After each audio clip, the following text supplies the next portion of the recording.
I'm ready to go another fucking video! Back in this motherfucker! So, in the early 90s, you were around. Morrisound production, Scott Burns production. That was the death metal sound. If you were around back then, I know a lot of you motherfuckers that watch this channel, old like me, were around back then. Scott Burns' name, the production, anything he touched was usually gold back then. All the fucking classic albums, and it got so popular, it got trendy, where every fucking band wanted to go to his studio or Morrisound to have Scott Burns produce it and have that sound, the Scott Burns sound. And then it eventually became where it was trendy, and then you had people revolting against it, especially like in the black metal scene with Euronymous, that no fun, no trends, no whatever. They had a picture of fucking Scott Burns' picture with a no sign from the inside of the Terrorizer World Downfall LP. So it began, people were rebelling against it. But, and actually before I go on, the reason what do you maybe think about this is because I did over Christmas get this new book, the Scott Burns Sessions. Decibel put it out, which I don't know, a lot of people talk shit about Decibel. I don't know. I guess they said they cover bullshit bands. I don't know, but some of the books they put out are pretty fucking cool, and I used to look at the magazine back. I guess they still put the printed magazine. I used to buy it years ago, and it was okay. I mean, it covered some shit I didn't care about, but it also covered some goddamn good motherfucking bands too. But yeah, this book is pretty fucking good. It's Scott Burns and Life and Death Metal, 1987, 1997. A lot of really cool insider stories and all. It basically covers every fucking album he produced, and it's cool. I mean, it talks about interviews with him, interviews with the band members, kind of a recollection of what happened at the time. And it's a good fucking book. If you're a fan of fucking death metal, I would suggest getting it. Even if you say people hate Decibel, I don't know, whatever.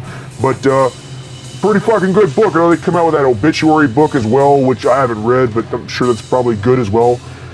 But anyway, back to Scott Burns. Back then, every band wanted to have that production.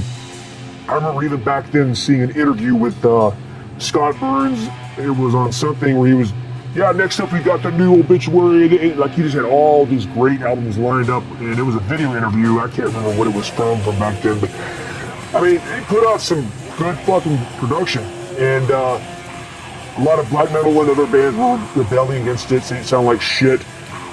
For me, I like this Scott Burns production. I don't feel like it's overly produced. I mean, everything is clear. It's not that raw, early incantation Mortician off the Mortician demo. It's not that raw shit, which I like that too. Don't get me wrong. I do like the raw recordings, and many times I like raw recordings better than studio produced. But I feel that the Scott Burns albums did pretty well. I mean, the drums sounded organic. It didn't sound overly produced like a lot of shit now.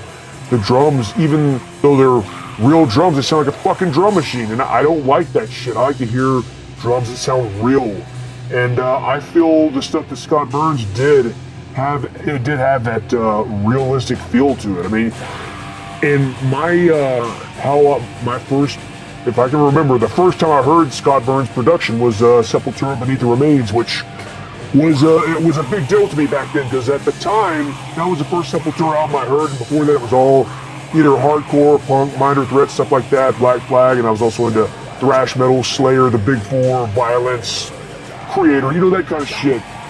And then eventually, I heard Sepultura, and I was like, wow, this is fucking great. And then I went backwards and I bought Schizophrenia, and I get my years mixed up. I can't remember if it was 90, I think it was 91 that Beyond Death's Door came out, which I talked about that in another video about death metal compilations. I'm pretty sure, to me and many other people, that compilation was just groundbreaking. When I first heard Deicide on there was Malevolent Creation was on there, Death, Exorder was on there as well, which is not technically a death metal band, but they were heavy enough to be on there.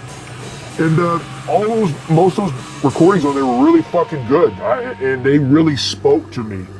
And then from there, I started getting into more and more heavier shit, and of course, getting into raw stuff too. But if you look at the list of the album Scott Burns did, it's fucking incredible. I mean, I can name a lot off the top of my head, but just pulled up some stuff here looking at it. Like, they did the first Acheron, Rides of the Black Mass. Yeah, Vincent Crowley, you know, that's a fucking great fucking album. I love it. And also, a lot of people tend to forget too, he did Asuk or Asuk, however you say it, which I love that band. He did Anti-Capital and Blind Spot, which are two fucking great grindcore albums. Or he actually also did the Misery Index. I fucking forgot about that too. I'm just looking at up here online. Atheist, which I never was really too much into Atheist, but maybe I need to go back and re-listen to it because I might be into it more. Atrocity. Now, Atrocity Hallucinations, that is a great fucking album, and I love how it's produced on there. And it's so unpredictable the way the music is, the production fits properly. Like that album, Atrocity Hallucinations, if that was recorded all noisy and fucked up, I think it would have lost all the power of it, so to speak, with all the changes and whatnot. So I feel the Scott Burns production worked very well for that. And I did all, what is it, the first 5 Cannibal Corpses, Eaten Back to Life, Butchered at Birth, Tomb and Mutilated, The Bleeding. For me, those are the go-to Cannibal albums for me, because that's when I first got into it. I first heard Eaten Back to Life first, and then went backwards. And actually, I guess when I first heard Eaten Back to Life, it was when it had been out for a while, and because when I got it, then shortly after that, Butchered at Birth came out. So to me, those 2 albums were fucking groundbreaking, man. It was good shit. Cynic, Death, and also talking about Death. Like for me, I did not hear Scream Bloody Gore when it first came out in 1987. 1987, I was still a fucking young fucker trying to figure stuff out, so I didn't hear. And then I heard Leprosy after the fact later on, and then I was okay, yeah. But by the time I heard Death, I had already heard fucking Deicide shit. So Death kind of seemed tame to me. I mean, I still like Death. I mean, Leprosy and Scream Bloody Gore are fucking good, but you compare it to like Deicide or Cannibal Corpse, it's no comparison if you ask me, but whatever. Scott Burns, he did a Deicide self-titled album, which for me, that I heard that song off at Death's Door, but then when I actually bought the Deicide, the first album, I bought that on my birthday. I think I was 16 or something, whatever, and man, that fucking album blew me away. And then Legion after that even more so, and then Once Upon a Cross, God damn, that's a fucking good-ass album.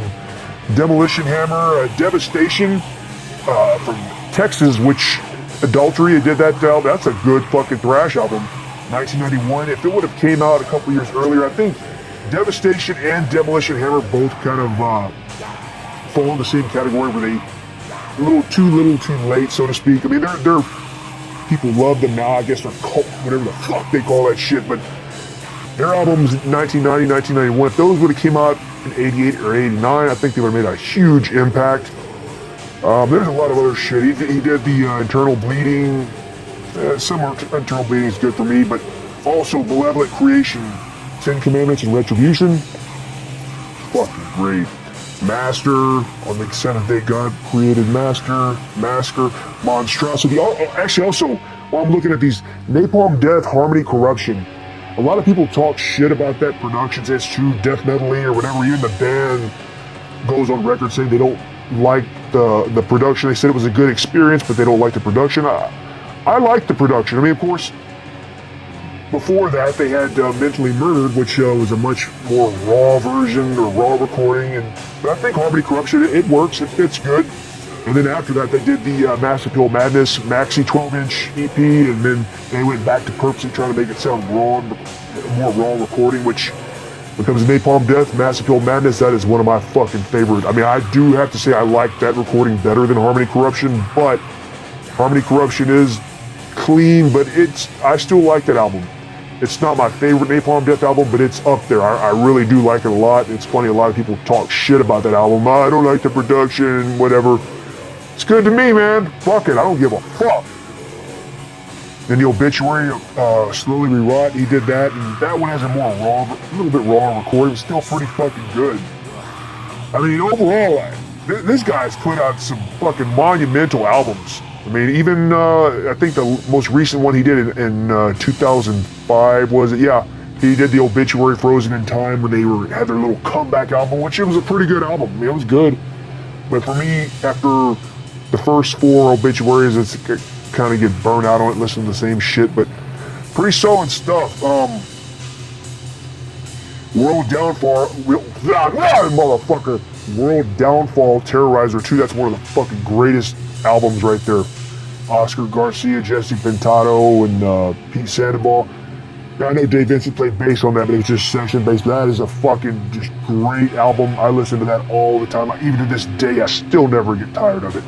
But I don't know, what do you motherfuckers think? I mean, so I know some of you old fucks probably on my side like all that production, and newer people, I know I talked to a lot of you fuckers through Instagram, Instant Messenger, and also in the comments. Some of you are younger, which is good. I like that. I like that young people are liking the good music, not the bullshit. But what are your thoughts about Scott Burns' production? I mean, for me, it's good. I have no problem with it. It sounds a lot better than a lot of this fucking triggered bullshit you hear these days. But anyway, yeah, let me know, man. So that's it from now, motherfucker. But again, we'll have these goddamn new shirts ready. I know we talked about it like fucking in November. We had some issues with the printer that printed some fucked up ones, but they're finally getting them squared away, so we should have them here in a few weeks. We'll have that. We'll talk more about that. We're still working on the full length with Goat Throne Records.